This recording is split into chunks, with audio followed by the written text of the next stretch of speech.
7h sur l'ensemble du territoire national, c'est la suite d'RFM Matin. Et on est avec Ismaël Camara, bonjour. Bonjour Lisa.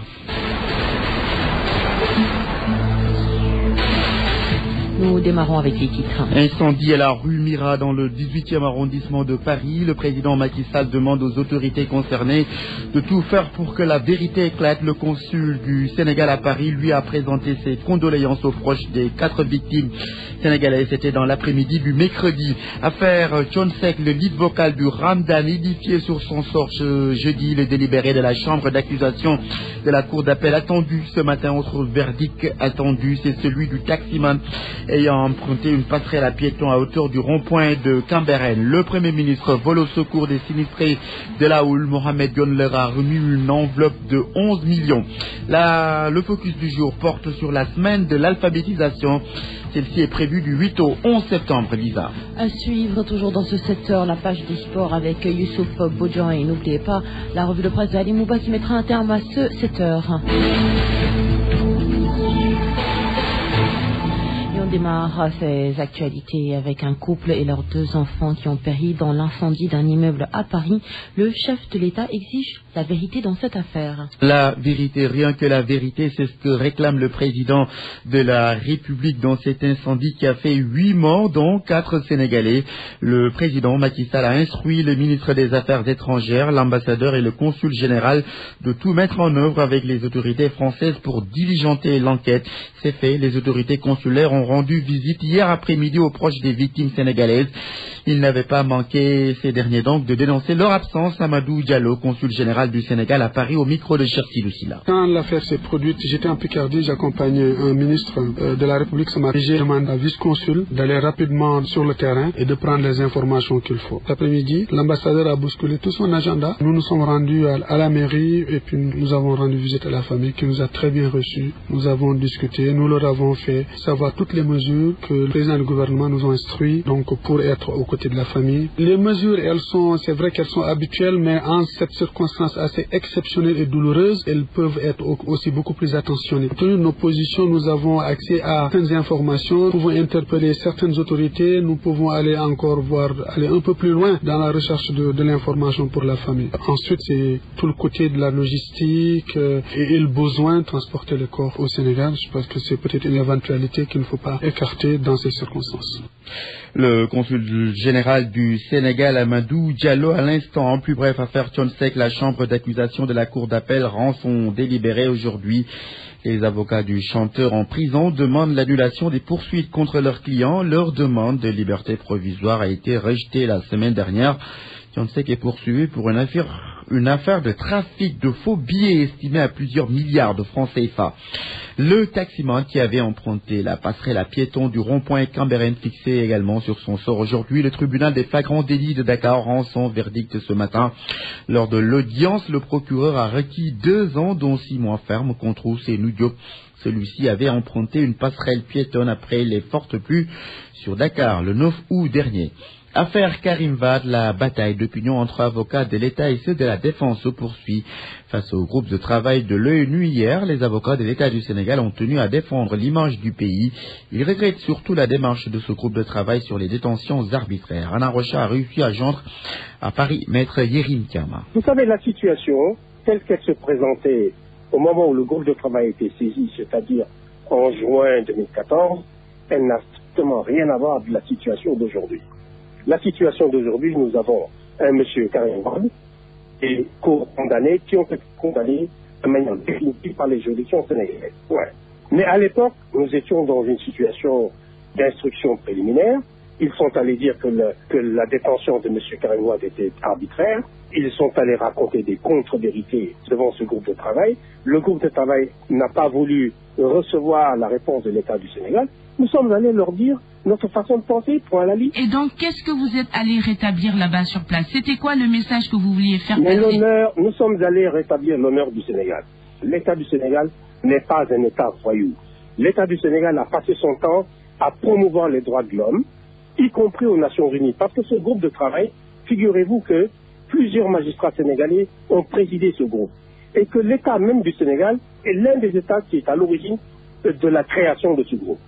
Donc, nous ne pouvons pas comprendre que ce groupe de travail applique à l'État du Sénégal des règles qu'il n'a appliquées à aucun autre État, en disant, parce que l'État aurait soi-disant déposé une réponse 12 heures après le délai qu'ils ont considéré comme étant un délai limite, mais qu'ils refusent de tenir compte de nos réponses.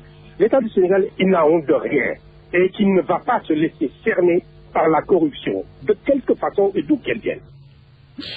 Le Premier ministre, au chevet des sinistrés du littoral dakarois, il leur a offert 11 millions et 60 tonnes de riz. Mohamed Dione était donc à Anne-sur-Mer, Grand-Bao et Bargny, mais le geste est jugé trop insuffisant. Le reportage d'Abdourahmane Diallo. 7 véhicules pick-up remplis de gendarmes armés jusqu'aux dents. Ces forces de l'ordre sont postées devant chaque maison du quartier en montagne.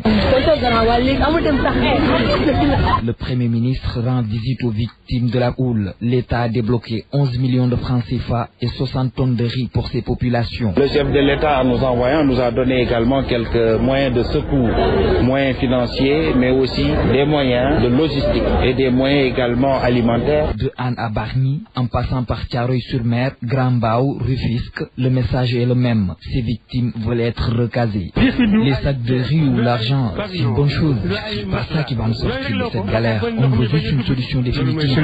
Mohamed Boun Abdallah Dionne promet une digue de protection aux Rufisquois. À Diokoul, avec le projet de l'UEMOA de 1,520 milliard. C'est ce travail de formulation de projets pour les populations. Le Premier ministre demande aussi aux populations d'éviter de construire près de la mer. Nous avons vu des constructions, des maisons détruites se trouvant à 1 mètre de l'océan. Nous allons travailler pour trouver des solutions urgentes, d'abord à travers la loi sur le littoral. La délégation gouvernementale était composée du Premier ministre, des ministres Abdoulaye Daouda Diallo, Omar Gueye, Dienfar Bassar et du porte-parole du gouvernement. 23 kg de charognard saisis par la douane de Kaolack. Les 2 suspects sont à garde à vue à la gendarmerie.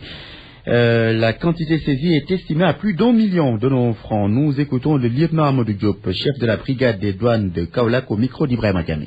Ce qui s'est passé, c'est juste un bus en provenance de Bignona.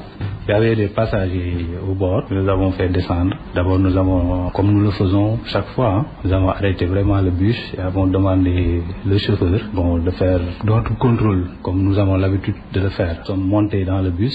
Il y avait des passagers. Nous commençons à contrôler. En fait, nous avons suspecté une valise et un sac dont le contenu, il y avait du chanvre indien.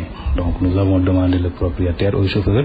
Lui, il a dit qu'il ne sait pas, il ne connaît pas le propriétaire. Mais nous avons ouvert la valise, nous avons trouvé un numéro de téléphone. Donc, nous avons composé le numéro et l'un des passagers a répondu. Voilà, c'est justement comme ça que nous avons... À 23,5 kg, 23,5 kg de chanvre indien, de cannabis, voilà, d'une valeur de 1,404 000. Parce que le kilogramme de cannabis est évalué à 60 000 francs sur le marché illicite. C'est les Sénégalais, hein? Et ce qui est surprenant, vraiment, c'est des gosses qui n'ont même pas 30 ans. 7h09, vous écoutez le journal dans RFM Matin et c'est une bonne idée. Sur RFM au moins, on a des informations sûres et utiles. RFM, la radio de toute l'actualité. Le focus du jour, il est consacré à la semaine de l'alphabétisation. C'est du 8 au 14 septembre, le thème de cette année.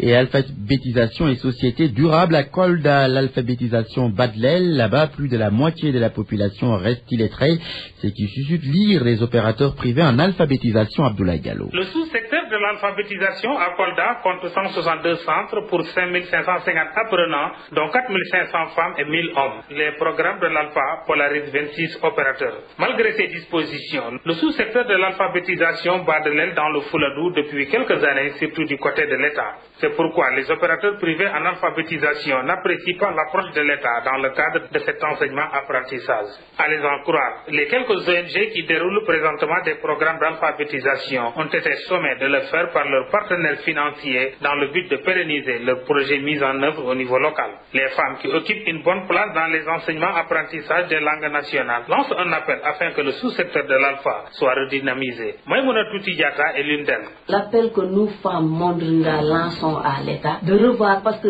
chaque jour il y a des promesses.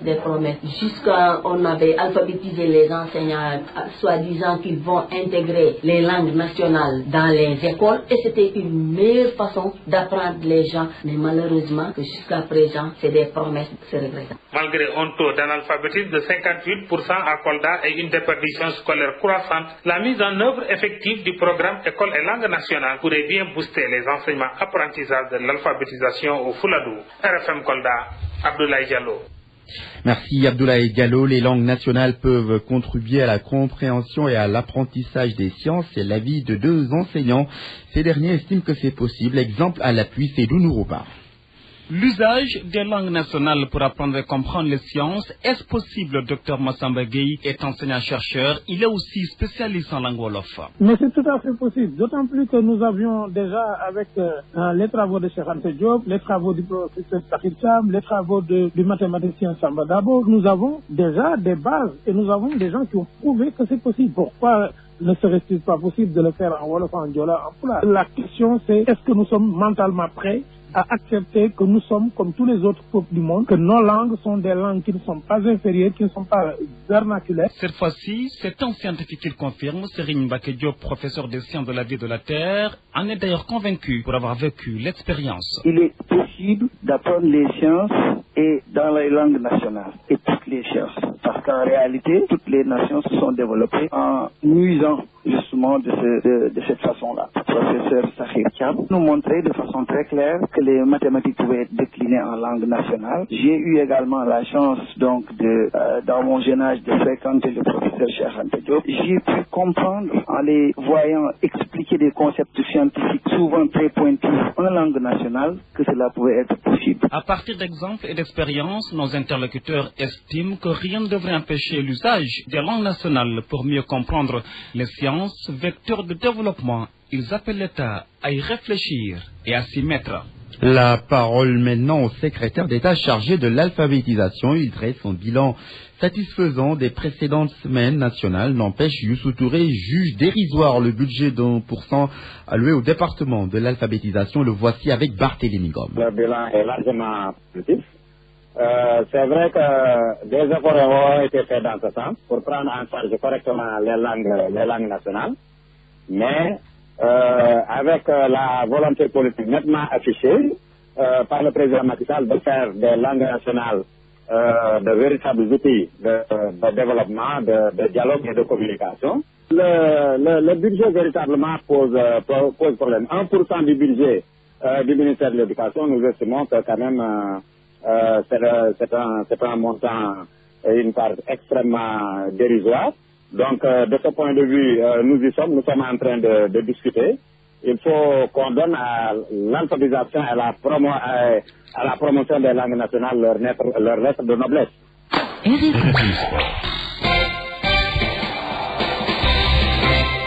7h13, nous ouvrons la page des sports de ce journal. Bonjour Youssouf Boyan. Bonjour Ismaël, bonjour à tous. Jeux africains en 2015, le Sénégal entre en lice en compétition ce jeudi. C'est en volleyball féminin, le Sénégal joue contre les Seychelles à 15h en match d'ouverture. Notre pays est représenté à Brazzaville par 187 athlètes évoluant dans 19 disciplines. Toutes les dispositions sont prises selon le directeur de la haute compétition pour une bonne participation de nos athlètes. En conférence de presse, Souleymane Boundaoud Diop a aussi évoqué la question des primes, le compte-rendu de Solacham. Le directeur de la haute compétition clôt le débat concernant les primes des Lions du basket.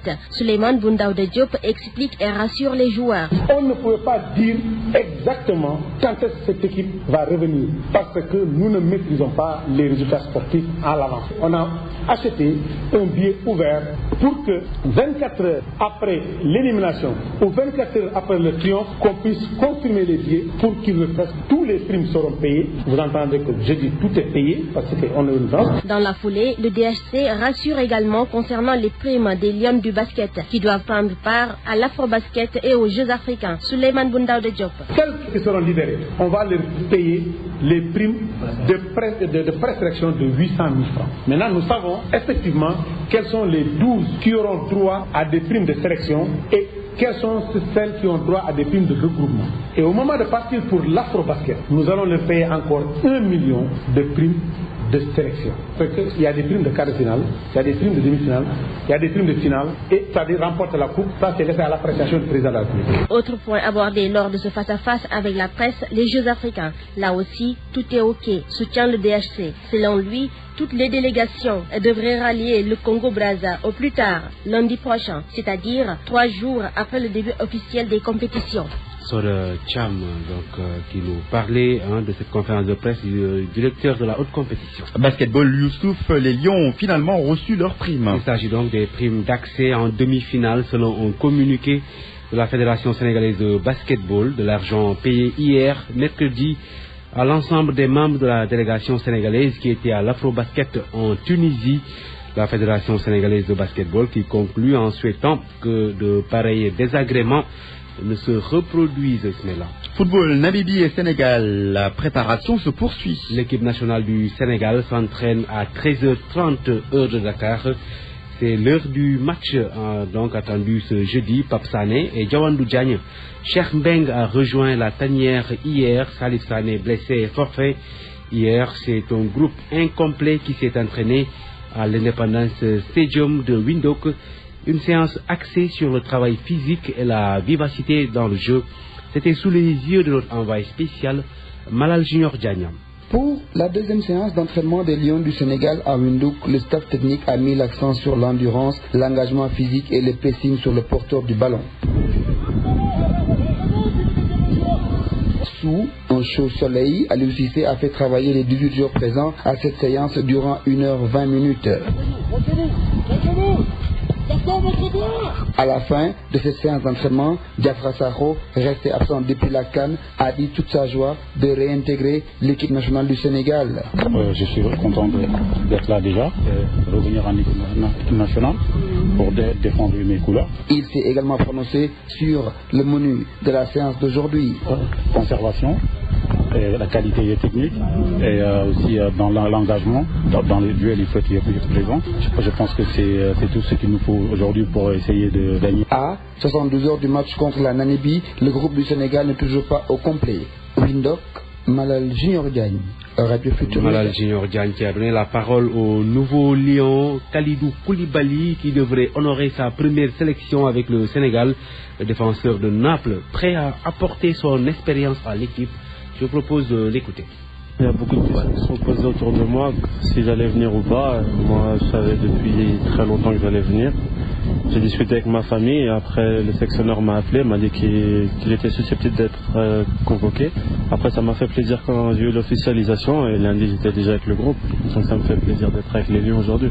Déjà quand je jouais à Genk avec Kara, je le voyais souvent aller en sélection et il me disait pourquoi pas faire le choix du Sénégal. Moi j'ai dit que pour le moment il ne m'avait pas appelé donc il n'y avait pas de choix à faire, mais s'ils allaient m'appeler, moi j'allais discuter avec ma famille, mes proches et on allait choisir. Après je pense qu'à 24 ans c'est très important de jouer en équipe nationale. Le Sénégal m'a appelé, pour moi c'est un honneur. Je vais tout faire pour les aider et on sait le projet qu'on a maintenant, à moi de les aider dans leur projet. Kalidou Koulibaly, défenseur du Sénégal qui joue contre le Namibie. Namibie donc match prévu samedi à 13h30. À Dakar, match comptant pour la deuxième journée des éliminatoires de la CAN 2017. 13h30 donc de Dakar, Ismaël Kamara. Tous les échos de Windhoek dans nos prochaines éditions avec notre envoyé spécial Malal Junior Diagne. La police veut promouvoir la non-violence dans les stades du Youssouf. Les forces de l'ordre ont rencontré hier les acteurs du sport pour évoquer la violence dans les stades. La rencontre s'inscrit dans le cadre des mercredis de la police. Le compte-rendu de Adramé Ismaël Koli. La police nationale et les dirigeants du sport disent non à la violence dans les stades. Éradiquer toute forme d'agression dans ce lieu où s'entremêlent joie et passion et le mot d'ordre. Abdoulaye Diop, commissaire divisionnaire. Nous proposerons la création d'un fichier de fauteurs de troubles afin qu'il soit interdit d'accès au stade. Que les fauteurs de troubles soient systématiquement interdits d'accès au stade. À chaque manifestation, des mesures sont prises pour mettre les spectateurs dans les meilleures conditions. Avant les manifestations, il faut donc qu'il y ait une présence policière visible et dissuasive. Au moment de la manifestation, s'il y a des velléités de troubles à l'ordre public, nous sommes obligés d'utiliser des moyens d'intervention pour décourager certains fauteurs de troubles. Certaines expressions incendiaires doivent être bannies des médias. Abdoulaye Dabo, journaliste. On me demande juste d'informer juste. Quand vous voyez barré à la une de certains journaux l'honneur national en jeu, quel honneur national? Il y a une équipe nationale qui porte les valeurs d'un pays, c'est pas l'honneur d'un pays qui est en jeu. Quand vous voyez défaite interdite, j'ai dit non. La défaite fait partie des verdicts naturels du sport. Quand vous dites combat gladiateur, ça veut dire vous incitez les gens à se tuer. Donc il s'agit peut-être de vendre un événement, mais d'en sortir les aspects positifs. À l'issue de ce mercredi de la police, tous les participants sont unanimes sur un point. Promouvoir la non-violence dans les stades est une nécessité pour l'émergence du sport. Ismaël Koli, Ismaël Kamara, c'est tout pour le sport. Merci Youssouf Boyon.